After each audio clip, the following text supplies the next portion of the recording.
Hey guys, what's up? I hope you're having an awesome day today, and welcome to an episode of The Hand of the Day. Now, before we get into it, quick update. I'm sharing a lot of poker content on this YouTube, and as you've noticed in the past, this YouTube has gone strictly poker. And at Conscious Poker, I'm committed to sharing useful tools, strategies, and tips to help you take your poker game to the next level. That's what we're all about here. And if you want more from us, you could definitely learn more at our website, consciouspoker.com. That being said, I'm still sharing a lot of my personal life, my lifestyle content, my life as an entrepreneur, what I'm doing away from the poker table, keynote speeches that I'm giving in different places around the world, and all that and much more on my lifestyle YouTube. If you want more of that content from me, you want to see some travel vlogs and just things behind the scenes that I don't have the space for to share on this YouTube, simply click the link below and I will, you'll be sent to that YouTube so you can watch all that content. Thank you so much for your support. I really appreciate you watching this channel and giving me an outlet to share my content with the world. It's truly a blessing every day to be able to share this stuff with you guys. So, second thing, if you want to submit hands to me, you can also click the link in the description and do that as well. I can't access hands from different places. I lose a bunch of content. So please, if you have hands you want to submit to me, do them through email at the link below. They go directly to my inbox. I'll select the best ones and feature them here on this channel. That being said, let's jump into today's episode of The Hand of the Day from Gokul. I hope I'm pronouncing that right. If I'm not, I'm sorry I'm butchering your name. But this hand is very interesting and it's in a tournament. So there's some interesting nuances that we're going to talk about with playing top pair in tournament poker. Let's jump right into the hand of the day.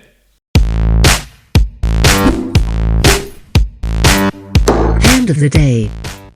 So we get dealt Jack-7 of diamonds on the button, and there are some weird blinds in this hand. I'm not sure if I got it confused, if someone got it confused in the email or when this got translated to the replayer, but we min raise on the button. And I think that's all you really need to know for this hand here. So don't be confused by the blinds. We min raise on the button here about 50 big blinds deep. That's what you need to know in this spot. So it must be an online tournament where these blinds are very strange, but we min raise and the big blind calls. So far, very standard. Jack-7 of diamonds, definitely gonna play as a raise on the button, especially this deep when there's antes. Very trivial spot. We could go a little bit bigger here, but I'm totally fine with a min raise. We go heads up to the flop, where things get interesting.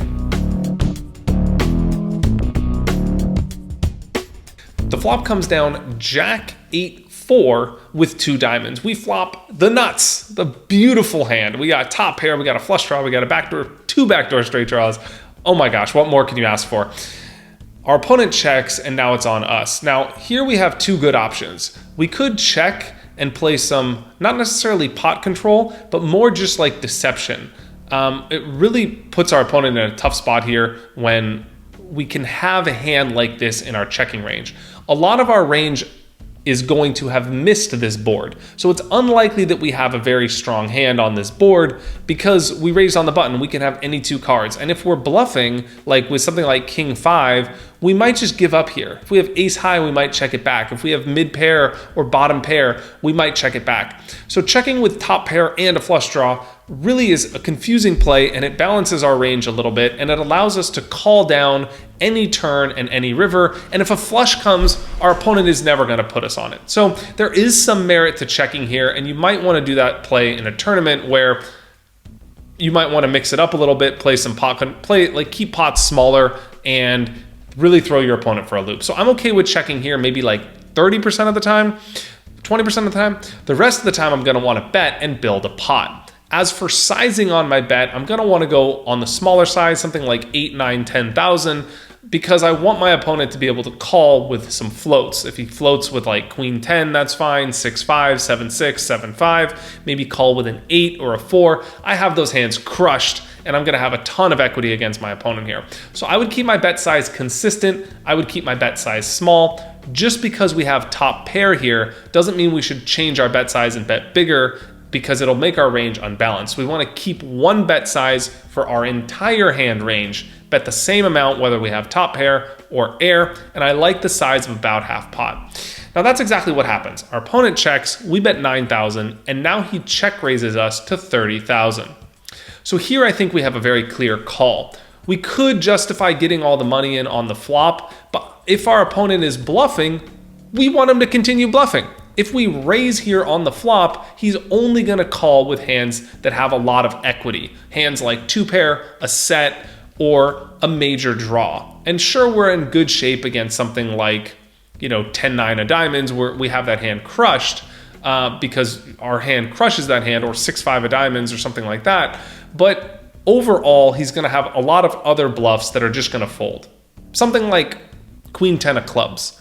That hand is going to fold if we shove, but that hand's going to continue bluffing and losing money to us if we just call. That hand might bluff on the turn. That hand might represent diamonds if a diamond comes. So we want to keep our opponent's bluffs in the pot here and just flat call this spot and really put him in a tough spot on the turn, because we have a great hand that can just continue calling the turn and continue calling a lot of rivers, because we're going to improve a lot of the time.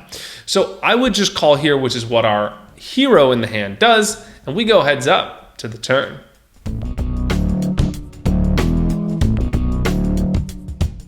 The turn comes in offsuit 7, and our opponent makes a huge bet. He bets like 4/5 the pot, which is huge. So if we call here, one thing I'd like you guys to keep in mind is how big the pot is relative to your stack size. If we call this bet, the pot's going to be over 200,000, and we're going to have roughly 100,000 left. So we're going to have a half pot size bet left on the river. So most of the time in this spot, I would advocate just flat calling. I would flat call here for many reasons. I'd want to balance my range, and I'd want to keep my opponent's bluffs in the pot. If my opponent was bluffing with something like Queen 10, I want him to keep bluffing. If he does have something that has me beat, I'm going to lose all my money anyway, but I would just want him to keep his range wider and keep my range wider and make myself more difficult to play against.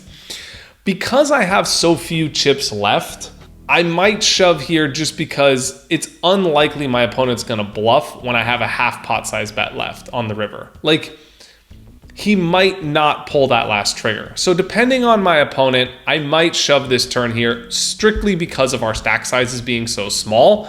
But I think even with our stack sizes being small, I still think calling is just a better overall play. Calling keeps our range wider. We might call this turn with some hands like Queen 10 of diamonds that have enough equity to call the turn, but that don't really make much sense to shove. We might also call the turn with other hands that we're going to fold the river with something like King 7 of diamonds or something like that, that's just has enough equity to call, but doesn't want to shove.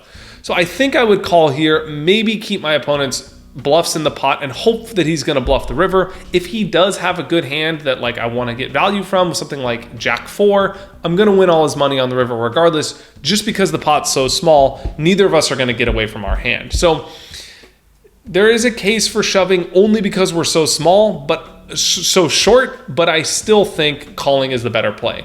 Absolutely, if we were deeper, I would 100% be calling here, but I just wanted to go specific into how to play this hand because of the stack sizes. Now, even if we didn't hit 2-pair on the turn here, some people are going to ask well, what if the turn's deuce? What do you do? I still call the turn.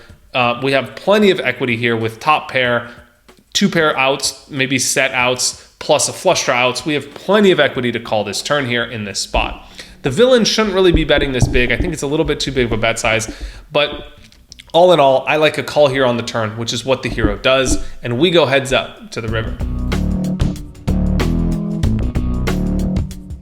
The river comes in offsuit queen, and now our opponent shoves. So in this spot, you got to ask yourself, what types of hands is he shoving with? First of all, you want to consider the pot odds we're getting. We're getting an amazing price. And yes, I understand it's for our tournament life, but let's look at the price we're getting. We're getting something like better than 3-1, which means we only need to be right 25% of the time for chip EV to justify calling here. Now, you're going to want to be right more than that because you're in a tournament and you don't want to risk your whole stack in a marginal spot.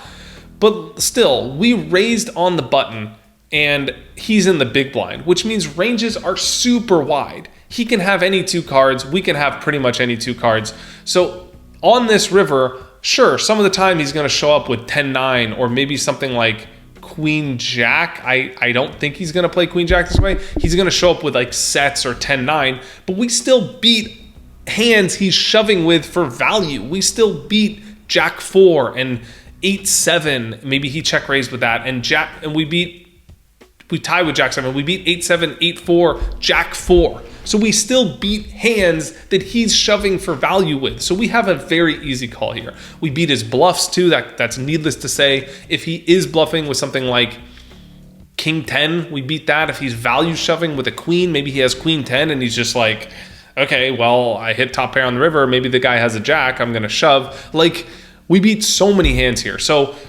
the reason I'm kind of hammering this down is because our opponent bets and we fold. So I'm like, oh my gosh, so painful. When I was watching this hand on replay, I was like, yes, we're going to call it off and win. And then he folds the river and we don't know what the opponent has. So I'd love to hear your guys' thoughts on this hand. How would you have played it? Would you have raised the turn in this spot? Would you have gone for a raise on the flop? Would you call this river? Would you fold this river? Help our reader out here and share your thoughts in a comment below and join the conversation here on my YouTube. I'd greatly appreciate that. Again, if you have hands you'd like to submit, simply click the link below. You could submit them there, or if you want more content from me on my lifestyle YouTube, click the link below and you'll be redirected. Some awesome content there for you guys as well. Thank you so much for watching, and I'll see you guys next time on the hand of the day. Cheers.